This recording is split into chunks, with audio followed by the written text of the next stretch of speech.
Your neighbors have a baby and babies cry. You are blasting crying baby noises through your speaker at their apartment. They are not the same thing. Can I show you guys the most Reddit story? But it's kind of funny and I kind of low Kirk. I want to be mad, but I kind of get it. this is this is the most Redditor story that's ever existed, and I hope you guys enjoyed as much as I did. My neighbors just had a baby who cries for 16 hours a day, but guess which one of us is having a lease violation? Okay, first of all, way to bury the lead. I feel like you should have to disclose to potential tenants if anyone on that floor is thinking about getting pregnant because I would not have signed this lease. You're losing me, man. Let me read this to you guys. It's an email from, I guess, like the property manager saying, your neighbor has reported you again for a noise complaint. We have spoken about this issue multiple times, both in person and by email. This is the final warning before we move with an official lease violation. Please explain to me why I'm getting a violation and they are not when it's the exact same thing. Okay. Lock in for what I'm about to show all of you. Your neighbors have a baby and babies cry. You are blasting crying baby noises through your speaker at their apartment. They are not the same thing. And this guy replies, they actually are the same thing. I have gone through painstaking lengths to make sure that they are. I took a decibel reading of the baby crying, and I never let the volume exceed this decibel limit.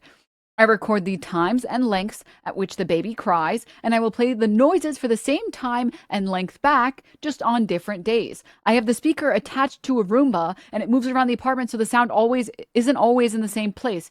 It is functionally the same thing.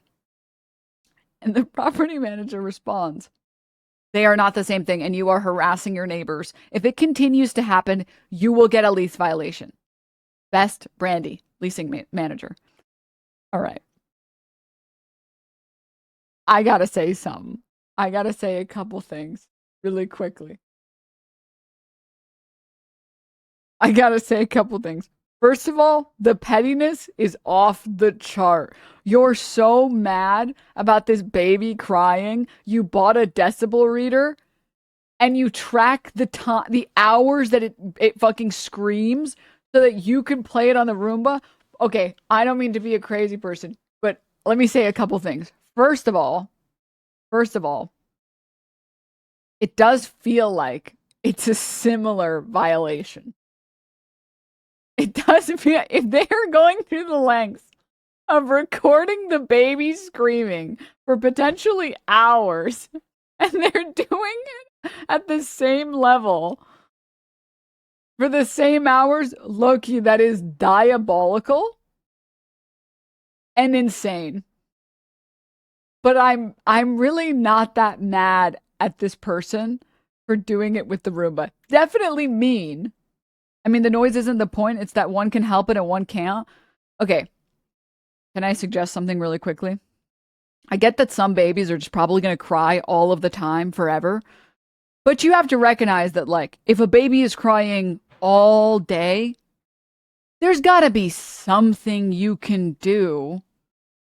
16 hours is insane. Like, I get that there's going to be some level of crying. But if your baby is crying all day, it probably has colic. Nah, this is insane. 16 hours sounds like an exaggeration, to be fair. I don't know. I feel like the type of person that would go through the trouble of taping their speaker to a Roomba. They're probably actually tracking the exact hours. That seems very, they seem like a very anal person to be doing that. That's literally all a baby does is cry and poop. Now, Denims, I can believe a colic baby can cry for that long. But let me say something. I do think the story is very funny. That you're so mad and there's nothing you can do, that your neighbors had a baby, so you've decided to tape a speaker that does the exact same thing to them that it does to you. Like, there's a level of pettiness there that I can almost respect. Almost. First time chat message. For the first few weeks, my daughter cried all day, most of the day, and it was because she wasn't getting enough milk. Usually there is a reason. It's not necessarily normal. I'm not going to comment on whether or not it's normal for babies to scream for a certain number of hours, for a certain number of days. And I get it. Sometimes it's like, if it just screams in the middle of the night, that's kind of what it's going to do, probably because it wants something. But I gotta say, and like maybe you get really unlucky and you're doing everything you can for that baby and it's still screaming all of the time. Is it incorrect to, maybe you guys can correct me if I'm wrong. Is it mean to say like if your neighbors are like, "Hey, could you like put some soundproofing or something?" If you're gonna like just leave the baby screaming in that room all day, would it be possible to like, I don't know, put some like noise, I'll get you the noise panels. It's really, I'm not getting any sleep and it's not even my baby. The parents have to deal with the noise too. Yeah, but the point there is like the parents decided to choose to have a screaming baby by choosing to have a child. You as like a random person that you live in your own apartment, you didn't choose at any point part of that situation at all. No, they didn't. Hmm? I mean, if you choose to have a baby, you are choosing to have the baby that might be screaming for some number of hours a day. What? If they're not the ones choosing to have the baby, who's choosing to have the baby? Like that's just like a risk that you run when you have a baby, that it might scream for some number of hours a day. What? They chose to have a silent baby? Why is Denims debate lording for the guy who's objectively wrong? Huh? The fuck are you talking about? Huh? Chatters are so angry at this. I'm now in favor of the Roomba baby speaker guy. This kind of hits the same way that, like, did you guys see there was this one post that was like, hey, if you have like a kid that screams a lot and grabs shit and throws shit around, could you like not take him to restaurants or like cafes where other people have to deal with that because it's frustrating? Like, I get like airlines, if you have to fly because you have to go somewhere, I get it. But it's like, no one, the people who, okay, sorry, let me get a couple things really quickly. Denims is literally debating the baby. There are a couple points here that I want to make. I mean, that's different. They have to live somewhere. Sure, but there's like stuff that maybe you could do. Like I said, like you could try soundproofing. Like the people around you didn't choose to have a baby. And if your kid is screaming all the time, maybe there's anything that you can do, right? The issue is apartments are made with such thin walls. And to be clear, this is a situation where I would just be like, well, I love this apartment and I don't want to move, but I guess now I have to fucking move. It's the same thing with like if you live somewhere and other people make your existence hell, there's no recourse. You just have to suffer because other people made decisions that impacted your life negatively. Like if I get a neighbor, and this has happened before, if I had gotten a neighbor, and I have gotten neighbors with really loud dogs that just bark literally all day, there's nothing you can do except just move. You just have to accept that other people will make your lives worse and you have to leave. And then you just keep doing that forever. You just buy headphones. You overestimate how powerful headphones are and underestimate how frustrating noises are for some people. Imagine someone playing a song stream 24/7. I'm sure there are even worse examples you can pick. But just move is insane. Well, yeah, it's like, okay, well, I guess I just move now. I either have to live with this forever or I just move. Okay, I guess I just move. Sometimes people will be willing to switch units. Headphones will not save you from a screaming baby. Yeah. Yeah. Mm-mm. They won't. But I mean, like, it's very frustrating because it's like, listen, I get it. I'm sympathetic. You chose to be a parent, right? There are new parents in an apartment. We don't know anything about the circumstances leading up to the pregnancy. Why are we assuming they can just afford to soundproof their home for the sake of someone who is so very clearly abnormal and combative and petty because there are other neighbors that aren't? What? And also, like, foam is like a couple dollars. What do you mean? I don't mean like soundproof it to the point where there's no sound escaping the room. I just mean like mild soundproofing. It's just foam. It's really cheap. What? What was I trying to say? I get it. Like, let's talk about going to cafes. Parents want to go outside too, and they want to live life too. And you don't want to have to hire a babysitter every time you want to go outside. And you should be able to go out and enjoy the world. But it sucks that your enjoyment of the world ruins everybody else's enjoyment of the world. Why are we debating a funny, petty situation like it's a war situation? I think it's just because some people get triggered because they've had like screaming babies in their life and other people don't like dealing with other people's screaming babies.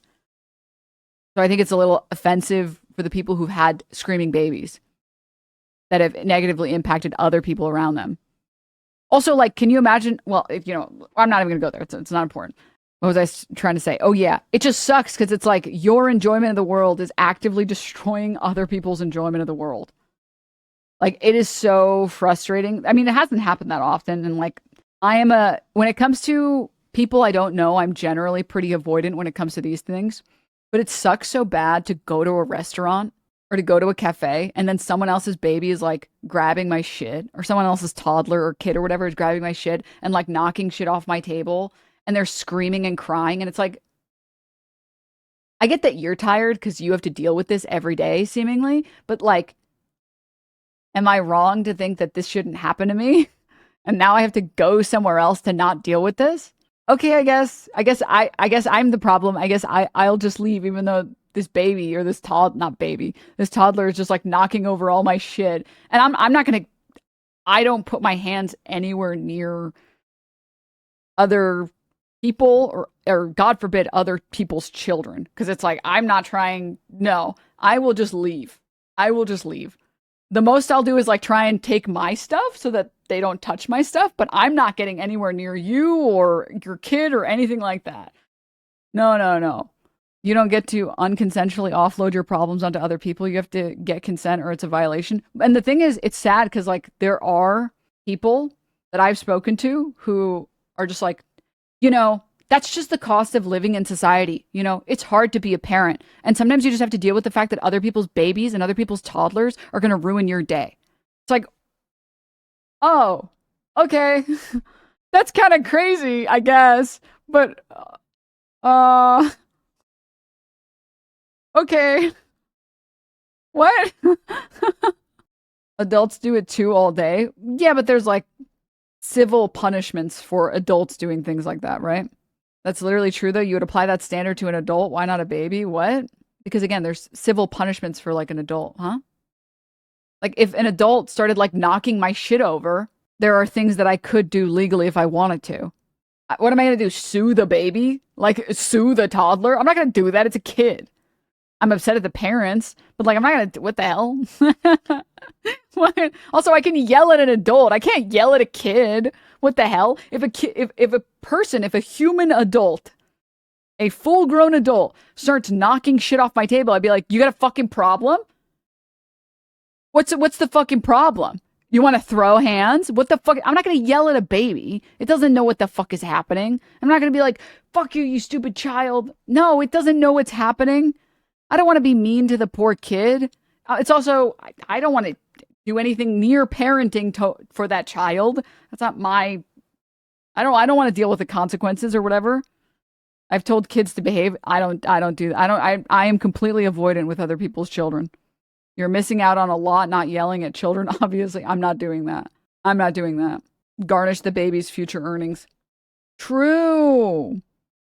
Like, yes, babies cry doesn't mean you should let them cause problems for everybody else at the risk of sounding like a memer. We live in a society where we should have respect for other people and attempt to keep our presence from causing trouble to others, which I think is like the core of what I'm trying to say, which is like, it is frustrating that sometimes when you try and talk about these things, even just jokingly or for fun or whatever, people get like really offended. It's like, what? Huh? But it's not about like this guy. Like this guy is clearly, I literally started this segment with calling him a fucking Redditor. That's a little bit crazy. Like you have to be a little crazy to go this far. What about the neighbors that like you will never hear about because they just fucking move because they can't get any sleep? This is the most up in arms I've seen your chat in a while. Yeah. Because the parents are also having a bad time. Yeah, but the people who don't have kids they know that that's what comes with having a kid and that's why they didn't consent to having a kid. Well, yeah, being a parent is hard even if you choose to do it. Yeah, but again, it's like you didn't choose that, right? And like there is some level of like maybe the problem is you know what it is? I forgot. We've had this conversation before when it comes to like Americans and like neighbors. This might be a very uniquely American situation. You can ignore the situation. I'll take it off the screen so that people stop focusing on the situation that I'm talking about.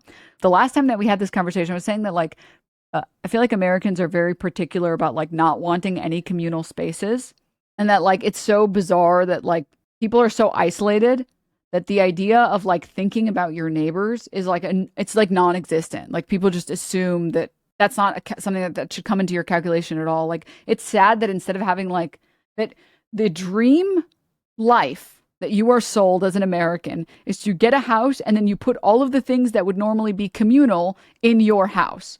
So instead of having like a playground that you take your kids to, or like a pool or a community garden, you just put all that stuff in your backyard. No more socializing, no more caring about your neighbors. It's just you, your house, and your immediate family, and that's it. And so when I see those stories, my focus is on the fact that, like, it does feel like a lot of modern American culture is just like, well, I don't really care what my neighbors think. That's life. And it's like a friend of mine who has dogs, has 3 dogs, is aware that their 3 dogs are very loud and not like barking all day, but like will sometimes bark and they run around a lot. And that part of, I think, part of American culture that I think is fundamentally broken is the pure individualism that I think has rotted people's brains. Because for me, they told me that they went to their downstairs neighbor and like brought cookies over and were like, really, I'm really sorry about the dogs. Like, I'm like, I put as much carpet as I can and I do my best. But, you know, if it gets ever bad or like, you know, you need time or whatever, like I'll do whatever I can. And that's someone who has to deal with like a lot of pre-existing labor taking care of their dogs. But they care about the community around them and the people around them enough to say, hey, I'm doing my best. I'm trying my best. As much as it annoys you, it annoys me too. Right? And I feel like that's my perspective on a lot of things. And it's, I don't know, maybe I'm mistaken about this. I feel like if you do have this screaming baby, is it a lot to ask that you at least go and talk to the neighbor and say like, sorry about the screaming baby, man. We're doing our best. We didn't expect this baby to be screaming all day. If you have any soundproofing tips or whatever, you know, we're doing our best. And like, again, like I said, what I've noticed is that like there's just the individualism in America has rotted so far that there is no, on either party ever, any understanding. And it's insane. It's like, well, what's stopping these other people from being polite, or what's stopping this from being this, or what's stopping, do you understand? I agree for the most part, parents should consider how their child's presence affects others in public, but what you're saying is the solution is, what are you saying is the solution for the neighbors? Do the parents have to move if they have a kid? What about the place they have to move to and their new neighbors? Are people only allowed to have kids if they live in their own house? Of course not. I'm saying that like I try my best, and I've tried my best to find an apartment that has really good soundproofing. But if my apartment was paper walls and a neighbor moved in next door, I would say, hey, I kind of like yell a lot in the morning. If it ever gets really bad, please let me know and I'll see what I can do and I'll try and like adjust. I'm not trying to like make you lose sleep at 6 a.m. on a Sunday because I'm fucking screaming, right? And like there is just that one bit of thoughtfulness that I feel like makes all the difference. Or like, and I've had it happen to me where another person just having said that they were thinking about what's happening in their life is impacting other people is enough. Because it's like, I already know that you're doing your best. I know that you're doing what you can. So I can try and deal with it.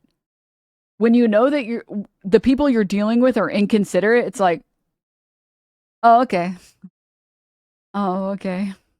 I think it's also okay to express your frustrations if you're affected by the noise next door. I mean, I agree. Because what if, like, there is something that you can do? And what if it's just something that you haven't thought of or thought about? I've had, like, 2 neighbors around my apartment that are first-time parents this past year, and their kids' roommates cry a lot during the night, but we all understand. Well, again, it's like, I don't know. I do think you're right, Denims. If the parents talked to that guy, they might have reduced this hilariously insane outcome. The thoughts do matter, funny enough. I mean, I know that, sorry, I'm judging other people the way that I judge myself or what I know is true. And I judge people and like their actions based on intent and just general consideration. And it's really hard for me to be upset if I know that someone else is doing their best. And I think if you made an active choice to have a kid, I feel like the least you can do is also say, hey, I know that this is impacting more people than I want it to. I'm doing my best. It's not that I don't care. It's not that I literally don't give a shit about what's happening in your life. Trust me, I do. Like, I'm not gonna lie. One day, I got really upset.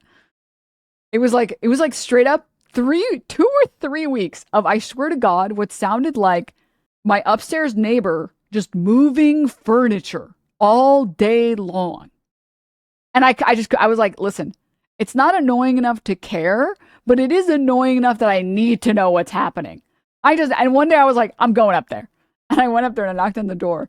And this guy like opened the door. I was like, hey, I don't know how to say this, but it sounds like that there's always furniture being moved upstairs. And I was just curious, like, what's going on? Can I ask that? Just like, I just want to know. And then he's like, oh, sorry, we're actually moving out. So yeah, we were just moving furniture. We should be gone like next week or something. Sorry about that. And I was like, okay, yeah, okay, thank you. I just needed to know. I just really needed to know because it really did sound exactly like that. And I really needed to know what it was. I needed to know that. And I don't think like that guy didn't seem offended at all. He was like, yeah, that's what it, that's what it sounds like because that's what it is. Yep. But the onus shouldn't automatically fall on the sleep-deprived and terrified parents.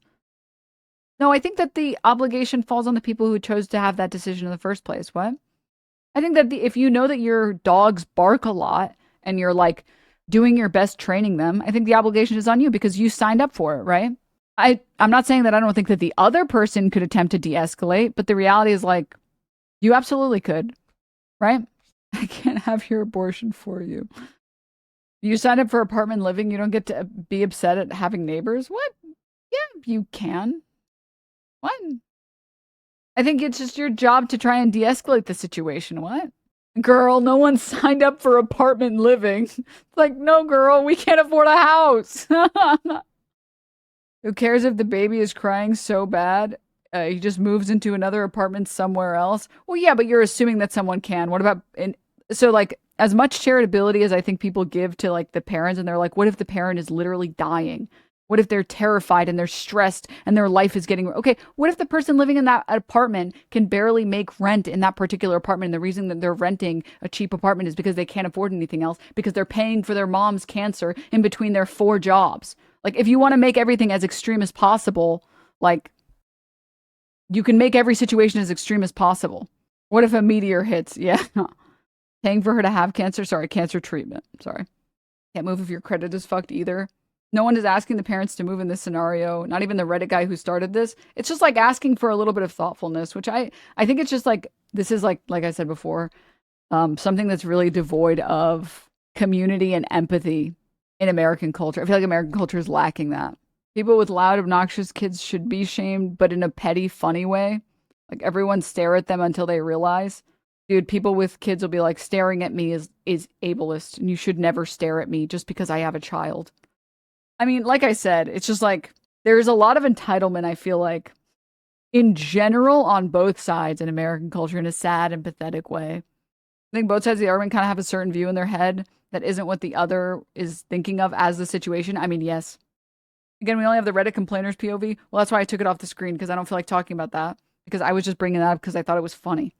Like, I'm sorry, it is objectively funny to think about a universe where this guy got so mad that this baby was screaming all day that he recorded the hours, recorded the decibel, attached a speaker to his Roomba, and then had it spin around his house for days. That's the most absurd thing you could come up with as a solution to that problem. Speaker guy is definitely wrong here about how they handled it, but we live in a world that gives different rules for people to choose to have kids regardless of how that affects others. Why is no one talking about how DJ Roomba is doubling the crying? Stop. Anyways. Funny but equally unhinged. I mean, unhinged people tend to be kind of funny. I'm sorry to say, but it is kind of funny. It's like Alex Jones. Unhinged. Very funny. Very funny.